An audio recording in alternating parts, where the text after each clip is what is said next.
මෙන්න දැන් ලැබුණු විශේෂ පුවතක්.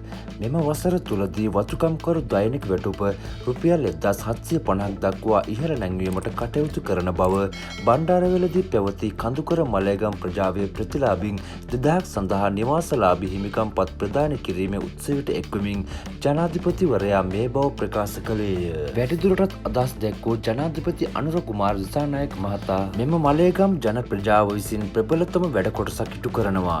ඒ වගේම අවුරුදු 202ක් ඔවුන් මිය යමින් ජීවත් වෙනවා. ඒ නිසා ආණ්ඩුවක් හැටියට වගකීමක් තියෙනවා ඔවුන්ට මූලික උවමනාවක් සහ සැපවත් ජීවිතයක් ලබා දෙන්න. එහිදී ශ්‍රේෂ්ඨ කිහිපයක් ගැන අපේ අවධානය යොමු වෙලා තියෙනවා. ඔවුන්ට නිවාසයක හිමිකම ලබා දීම රාජ්‍යයක වගකීමක්. එමෙන්ම දෙවන කාරණය සාධාරණ වැටුපක් ලබා දීම. දිගු කාලයක ඉඳන් ඔවුන්ගේ ඉල්ලීමක් තියෙනවා 1750ක වැටුපක් ලබා දෙන්න කියන එක.